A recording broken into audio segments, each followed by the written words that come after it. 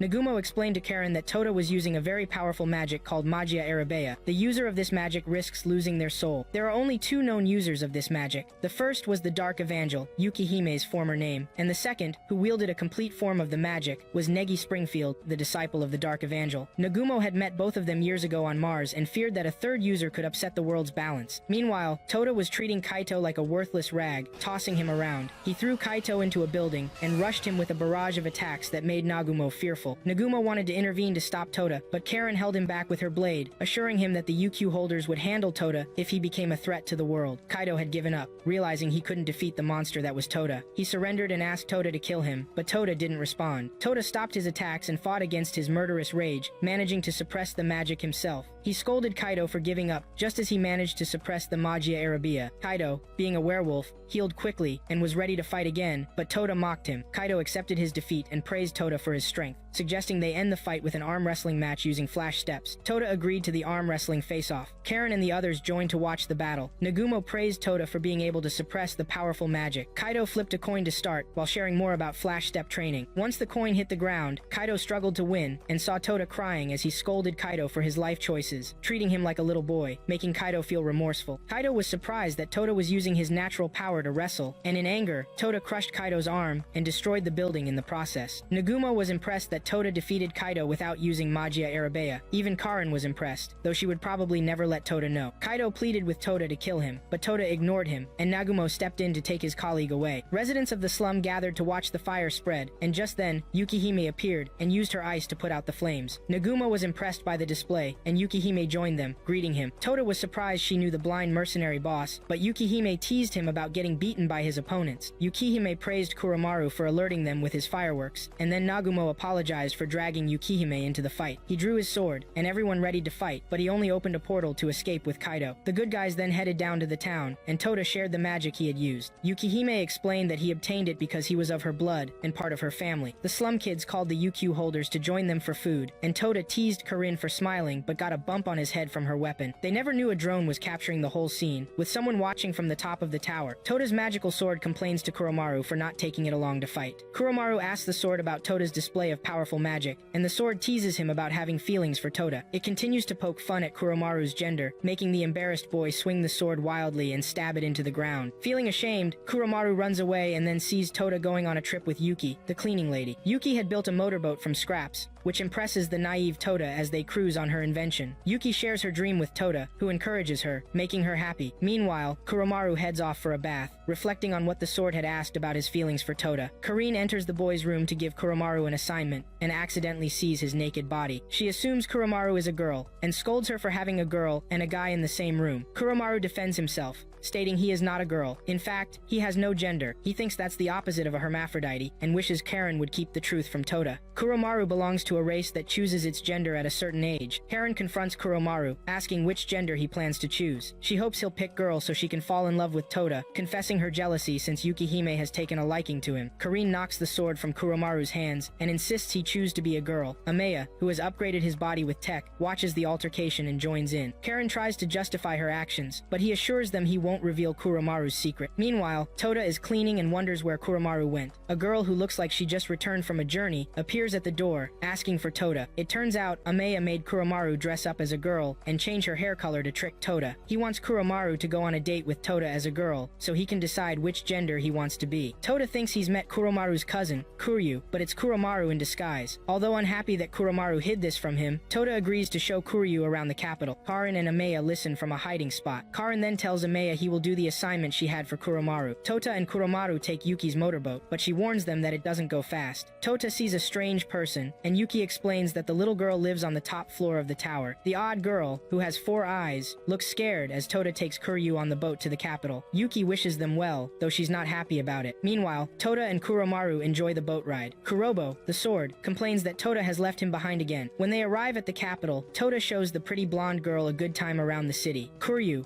who is really Kuromaru, has fun following Tota, but her sandals break. Tota fixes them while they wait under a tree, leading Kuromaru to feel that being a girl might be the best option for him. The naive, genderless idiot decides they should check out the tower. Unbeknownst to them, Chao, the crazy pervert that cold-hearted Corinne had fought, watches them from the shadows. Jinbei and Yukihime discuss Tota's powerful manifestation of magia Arabea. Yukihime worries for Tota, and Jinbei teases her for it. She threatens him with ice for his teasing, then mentions that Tota has caught the attention of a powerful individual. It was the strange man who observed their last fight through a drone, and his name was Fate Avarunkus. Tota and Kuryu reach the top of the tower, and Tota feels excited to be there. He scolds himself for spending so much money to get to the top like kids at an amusement park. Kuryu asks Tota why he came to the top, and Tota remembers the vision he had. He lies, saying he and his friends promised to come to the top together. Tota mentions that Kuromaru is his best friend, and Kuromaru, in Kuryu's body, feels sad because Tota sees him as a guy and not a girl. Then he asks Tota if he likes girls, but feels embarrassed about not being cute enough.